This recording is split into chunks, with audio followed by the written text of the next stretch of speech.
Sir આજે conference હોલમાં નિવૃત્તિ કરવામાં કયા મુદ્દે ચર્ચા થઈ હતી?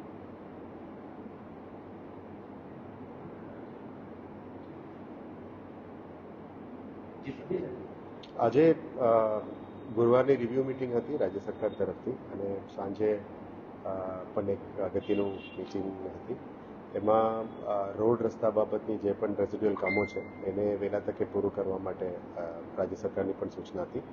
આના પ્રમાણે અત્યારે સિટીની અંદર જે પણ કોઈ પણ ખાડાઓ બાકી ના રહે, રોડની રિસર્ફેસિંગ થઈ જાય, પોટહોલનું ફિલિંગ થઈ જાય, એ બાબતનું તમામ ઝોનલ એન્જિનિયર્સ અને રોડ પ્રોજેક્ટ ડિપાર્ટમેન્ટને અમે આજે કડક રીતે સૂચના આપી છે.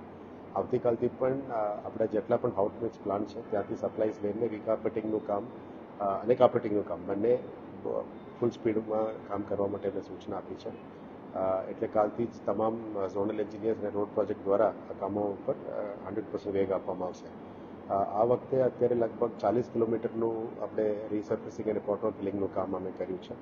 આવનારા દિવસોમાં લગભગ 72 નવા રોડ્સ અમે લેવાના છે. એમાં પેકેજ તરીકે west zone, East zone, south zone, north ઝોનમાં પેકેજ તરીકે પણ કરવાના છે અને ઓજી વિસ્તારમાં પણ નવું રોડ કરવાનું કામગીરી પણ હાથ ધરવાના છે. જે વિસ્તારમાં ડીએલપી ડિફેક્ટ લાયબિલિટી પીરિયડ 5 વર્ષ પૂરું થઈ ગયું છે અને જે રોડ્સમાં ખાડાઓ પડી ગયા છે એમાં પણ રીસર્ફેસિંગની કામ અત્યારે પૂરું જોશમાં ચાલી રહ્યા છે. એટલે રાતમાં અને સવારે બંને સમયે રોડ ઉપર 100% ફોકસ કરવાનું આજે રિવ્યુ મિટિંગમાં આપણે સૂચના આપવામાં આવી છે. સાથે સાથે 2 ફ્યુચરિસ્ટિક સેલ અને હેરિટેજ સેલનું પણ રિવ્યુ મિટિંગ કરવામાં આવી. આમાં ફ્યુચરિસ્ટિક સેલમાં આવનારા દિવસોમાં લેક ફ્રન્ટ ડેવલપમેન્ટ એટલે 41 લેક્સમાંથી 29નું કામ પૂરું થયું છે.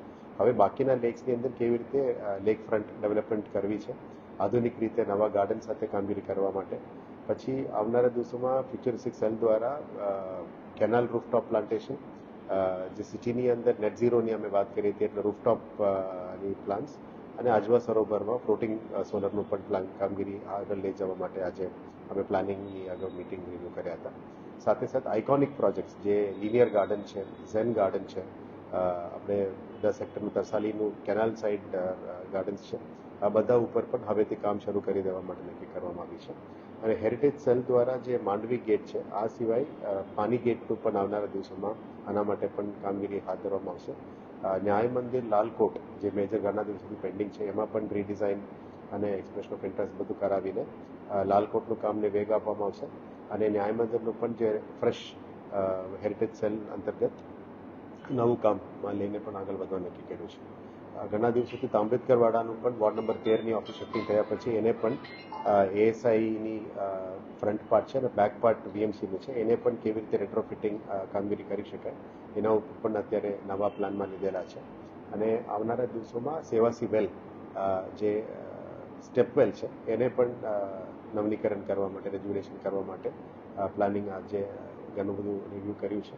એટલે આશા રાખીએ કે આવનારા દિવસોમાં સિટી વિસ્તારમાં રોડ રસ્તાની કામગીરીમાં ફૂલ જોશ મળે અને સાથે સાથે હેરિટેજ પ્રોપર્ટી કન્ઝર્વેશન ઉપર પણ જે કામગીરી છે એના ઉપર પણ વેગ આપવાનો અને ફ્યુચરિસ્ટિક જે નવા પ્રોજેક્ટ્સ છે એના ઉપર પણ વેગ આપવા માટે આજે રિવ્યૂ મિટિંગ અને પ્લાનિંગ મિટિંગ આજે બોલાવવામાં આવી.